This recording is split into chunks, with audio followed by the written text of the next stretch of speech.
김성훈 경호차장 있잖아요. 드디어 구속영장이 청구가 되었는데 그날 저녁 금요일 저녁에 자정도 되기 전에 구속영장 기각 결정이 났어요. 법원이 기각 판단을 했는데 도대체 이거는 어떻게 봐야 되는 건지 이해가 잘 안 돼.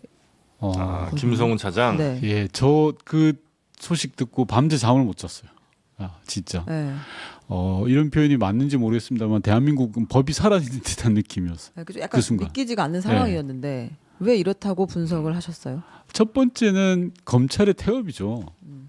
아무리 경찰이 수사한 사건이라고 하더라도 영장실질심사에 검찰이 나가지 않는 대형 사건의 경우 네. 그런 전례가 없잖아요. 그리고 검찰이 나가지 않았다라는 것은 역으로 법원에다가 야 이거는 기각해줘야 돼요라고 저는 신호를 보내는 거라고 생각해요. 비근한 예가 조지호 경찰청장, 김봉식 서울청장이 경찰이 수사했던 사건인데 검사가 나가서 다 했거든요. 뭐 논거를 다 제시하고 했습니다. 근데 왜 이번 건은 안 하죠?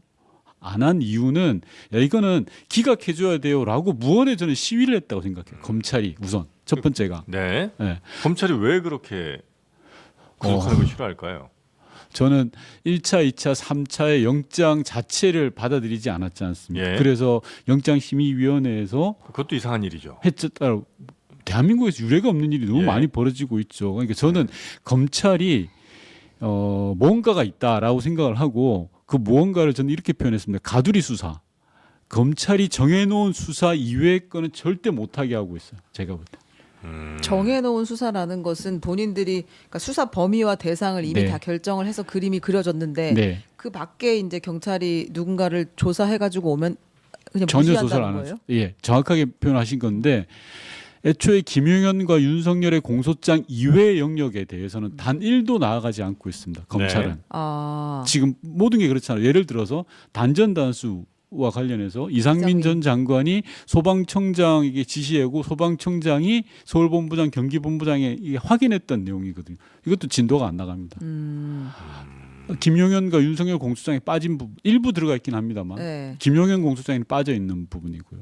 그러면 서울청장이랑은 소방청장들은 아예 소환을 안 소환을 했어요? 한 번 했는데 피의자 전환도 없고 아무것도 없습니다. 오히려 승진하는 거에 대해서 역으로 오히려 득을 보고 있는 셈인 거죠. 네. 이래서 저는 검찰이 그어놓은 수사 대상으로 그어놓은 그 범위를 넘어서는 거에 대해서는 수사를 안 하고 있다. 제대로 안 하고 있다라는 거고 대표적인 게 김성훈 경호차장이라고 생각합니다. 네. 김성훈 경호차장이 저지른 죄를 보면요. 저는 서부지법 이번에 법원도 엄청난 자기 부정을 한 거예요. 자, 돌이켜 보면 윤석열 대통령에 대한 체포영장을 어디서 발부했습니까? 서부지법에서 발부한 네. 거예요. 네. 그 영장을 집행하기 위해서 공수처와 경찰이 한남동 관저로 간 거 아닙니까? 그걸 누가 막았습니까? 김성훈이 막았어요. 법원의 영장 집행을 막은 사람, 즉 공무집행 방해를 한 사람을 이건 범죄 혐의가 충분하지 않아 풀어준 거예요. 서부지법은 말이 안 되잖아요. 네. 자기네들이 발부한 영장에 대해서 거부했던 자예요. 공권력과 공권력이 충돌하고 사실상 내란으로 돌입되는 그 상황을 정리를 안 한 거예요. 법원이. 그 두 번째는 증거인멸에 대해서 우려가 없다? 지금도 비화폰 엄청나게 삭제되고 있잖아요. 그걸 경호처의 경호관들이 증언하고 있지 않습니까? 대통령의 지시다. 김성훈이 대통령 지시니까 빨리 삭제해. 원격으로도 삭제할 수 있는 방법 동원해봐. 라고 했던 그잖아요. 이게 그냥 우리들이 하는 찌라시의 이야기가 아니잖아요. 네. 경호관들이 경찰에 나가서 진술했고 그런 내용들이 다 있는 건데 그걸 안 본다? 법원이? 저는 왜 그런 부분을 안 보죠? 검찰이 안 가고 경찰이 갔어도 수사 내용을 보면 네. 사안의 중대성과 증거 인멸 이미 했으니까 네. 앞으로도 할 가능성 봤을 때 충분히 구속이 가능할 거라고 생각해 전혀 저는 의심하지 당연히요. 않았는데 이 자료를 보고도 법원이 그렇게 판단하고 다툼의 여지가 있다고 하면 그럼 뭔가 입증이 안 됐다고밖에 볼 수 없는 거잖아요. 그러니까 그 부분에 대해서 검찰이 전 태업을 했다고 생각하는 거죠. 일을 제대로 안 한 거죠. 경찰이라도 좀 열심히 하지. 경찰은 뭐 놀고 있는 게 아닌데. 저는 그 아주 묘한 법 기술자들의 못된 행태 아닌가 싶은데요. 그럼 이제 어떻게 해요, 이거는?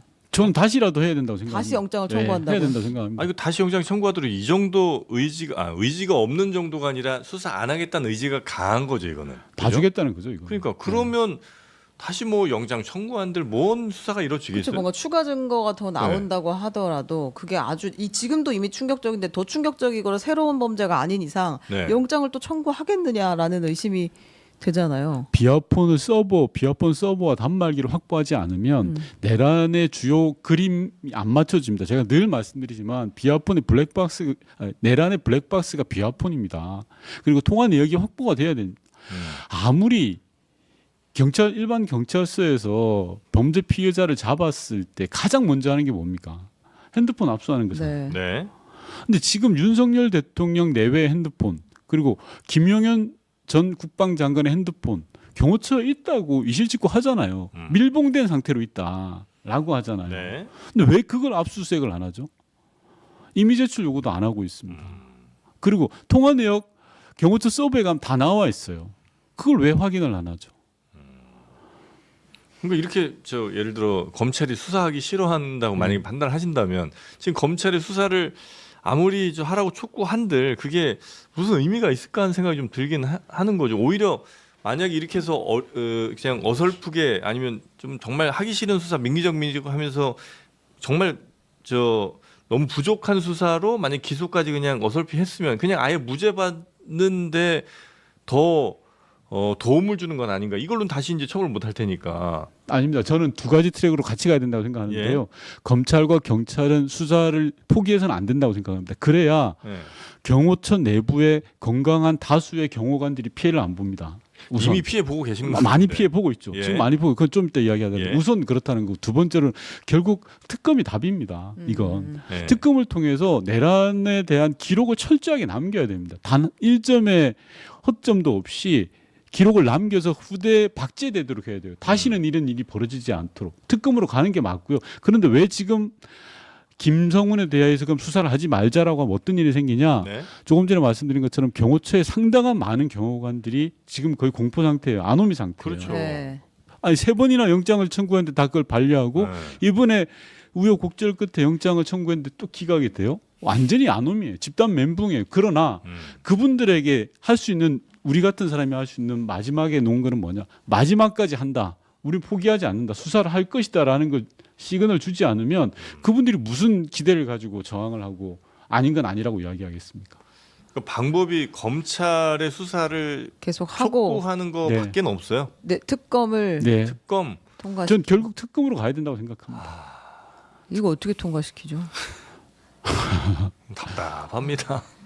특검 하면 또 거부권 할 거고. 네. 그럼 이제 다시 제2요구하면 또 부결될 거고. 저는 윤석열에 대한 파면 선고가 이루어진 이후에 내란 특검을 다시 해서요. 그거는 그때는 거부권 행사 못 합니다. 네. 단호하게 역시나 말씀드리는데. 순서는 예. 대통령 탄핵이 먼저 맞습니다. 나와야 한다는 탄핵 선고가 하루빨리 나와야 네.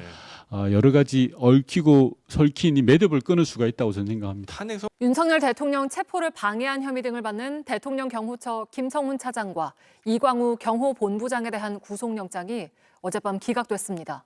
법원은 범죄 혐의 관련 다툼의 여지가 있고 도주할 우려가 없다고 판단했습니다. 경찰이 서울고검 영장심의위원회까지 거쳐서 신청한 구속영장이 기각이 되면서 앞으로 관련 수사에 차질이 불가피해 보입니다. 이윤석 기자입니다. 대통령 경호처 김성훈 차장과 이광우 본부장이 유치장 밖으로 나옵니다. 김 차장은 감사의 뜻을 밝혔습니다. 재판부의 현명한 판단에 감사드리고 향후 어떠한 사법 절차도 충실히 따르겠습니다. 이른바 비화폰 서버 기록 삭제와 총기 사용 지시 의혹 질문엔 불편한 기색을 보였습니다. 비화폰 서버 기록 삭제 대통령 지시였습니까? 그런 짓이 어디 있습니까? 그 대통령이 총기 사용 지시했다는 얘기 나오는데 그건 사실인가요? 그게 아니라 무조건 말씀드렸잖아요. 서울 서부지방법원은 범죄 혐의에 다퉈볼 여지가 있다면서 두 사람의 구속영장을 기각했습니다. 증거인멸과 도주 우려가 없다고도 판단했습니다. 경찰은 법원 결정을 존중한다면서 기각 사유를 분석해 향후 수사 방향을 결정할 예정이라고 밝혔습니다. 앞서 경찰은 여러 차례 구속영장을 신청했지만 검찰은 받아들이지 않았습니다. 결국 서울고검 영장심의위원회까지 거쳐서야 구속영장을 청구할 수 있었습니다. 법원에서 구속영장이 기각되면서 윤 대통령 체포 방해 혐의에 대한 수사나 경호처 내 비화폰 서버 확보 등은 상당한 차질이 생길 가능성이 커졌습니다. JTBC 이윤석입니다. 법원이 어젯밤 구속영장을 기각하면서 검찰이 영장실질심사에 출석하지 않았던 점이 도마에 올랐습니다. 민주당은 검찰은 윤석열, 김건희의 개인 로펌이라고 비판했고 국민의힘은 법원이 경찰 국가수사본부의 불법 행위에 대해서 다시 철퇴를 내린 것이라며 반겼습니다. 김태형 기자입니다. 김성훈 경호처 차장과 이광우 경호본부장은 윤 대통령 체포를 방해하고 비아폰 사용 기록 삭제를 지시한 혐의를 받고 있습니다.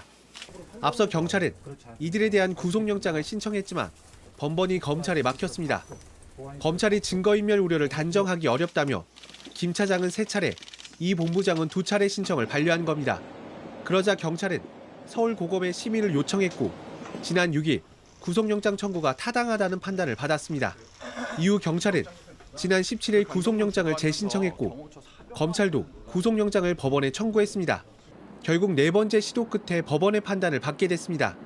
경찰은 김 차장의 구속수사에 대한 필요성을 구속영장에 강조한 것으로 확인됐습니다. 김 차장의 구속영장엔 배우 공범자인 윤석열의 혐의를 계속 은닉하는 등 꼬리 자르기 시도를 하고 있다고 적시된 것으로 파악됐습니다.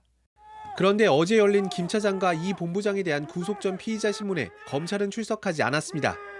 어젯밤 법원이 이들에 대한 구속영장을 기각하면서 검찰의 태도가 아쉽다는 평가가 나왔습니다. 경찰이 신청한 심사에 검찰이 출석하지 않는 것이 일반적이지만 주요 사건의 경우 출석하는 경우도 있었기 때문입니다. 더불어민주당은 검찰의 태도를 강하게 비판했습니다. 역시나 검찰은 윤석열, 김건희의 개인 로펌이었습니다. 검찰은 놀랍게도 구속 전 피의자 신문에 출석하지 않았습니다. 반면 국민의힘은 경찰 국가수사본부의 불법행위가 문제라는 입장을 냈습니다. 국가수사본부의 불법행위에 대해 법원이 또다시 철퇴를 내린 것이라고 했습니다. 윤 대통령 대리인단 역시 환영의 뜻과 함께 공수처를 겨냥했습니다. 처음부터 위법한 수사라거나 윤 대통령 체포 과정 자체가 불법이었다고 주장했습니다. JTBC 김태형입니다.